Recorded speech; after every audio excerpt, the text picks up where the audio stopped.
ராஜீவன் பையன்.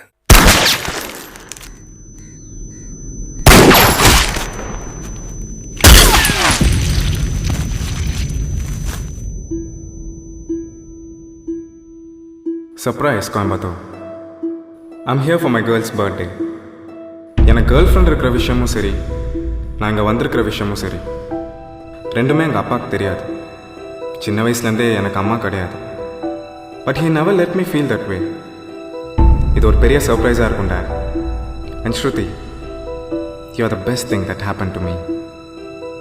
உதிரா காயங்கள் உலர ஈரங்கள் மனதின் ஆழத்தில் எரியும்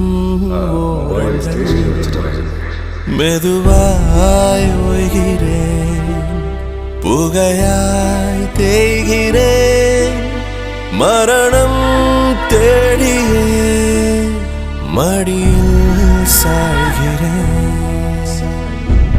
ஒயிட் கார் சார், அது மட்டும் தான் சார் எனக்கு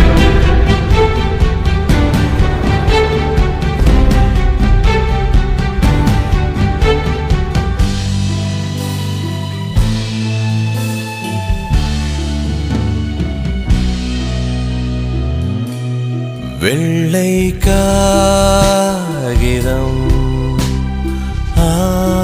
ஆகிறேன், தூயவரி கொஞ்ச நேரத்துக்கு அப்புறம் பக்கத்து வீட்டு கதவை தட்டி ஸ்ருதி காணும் சொன்னேன்.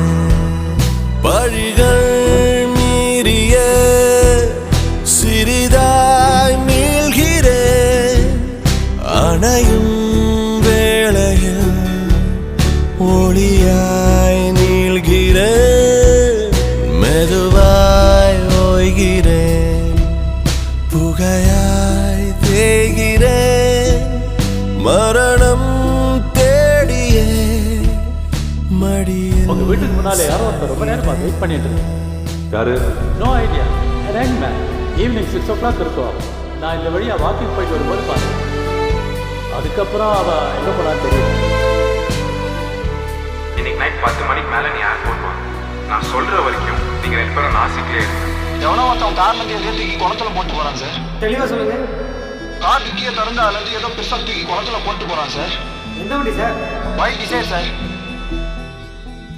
அந்த காலனின் வாசனை என் சன்னோட லைஃப்பில் ஒரு பெர்மனன்ட் ஸ்கார். அதை அவன் நினைச்சாலும் அழிக்க முடியாது. அதனால் அதை மறைக்க டிசைட் பண்ணான். But life had other ideas. என் சாவையாள்கிறேன். நான் சொன்னேன்ல, கர்மா இஸ் அ பூமரேங். எவ்வளோ தூரம் தூக்கி வீசினாலும் திருப்பி நம்மக்கிட்ட தான் வரும். மேபி என் ஸ்டோரியை கௌதமோட பாயிண்ட் ஆஃப் வியூவில் இருந்து சொல்லியிருந்தா அதில் நான் தான் வில்லன். Who knows. பட் ஒரு விஷயம் நோட் பண்ணீங்களா, என் வாழ்க்கை இப்படி ஆனதுக்கு காரணம் இமோஷனல் பீக்கில் எடுத்த டிசிஷன்ஸ். ஒருவேளை ஹேட்ரடால ஸ்ருதி கிறிஷை இன்சல்ட் பண்ணாமல் இருந்திருந்தா, கோவத்தில் கிறிஷ் அந்த இன்ஹியூமன் ஆக்ட் பண்ணாமல் இருந்திருந்தா, பயத்தில் ராஜீவ் கிறிஷை மர்டர் பண்ணாமல் இருந்திருந்தா, லவ் அண்ட் அஃபெக்ஷனால நான் இந்த உண்மை எல்லாத்தையும் மறைக்காமல் இருந்திருந்தா, கடைசியாக ஜஸ்டிஸ்க்காக கௌதம் என்னை ஷூட் பண்ணாமல் இருந்திருந்தா, life would have been so different, right?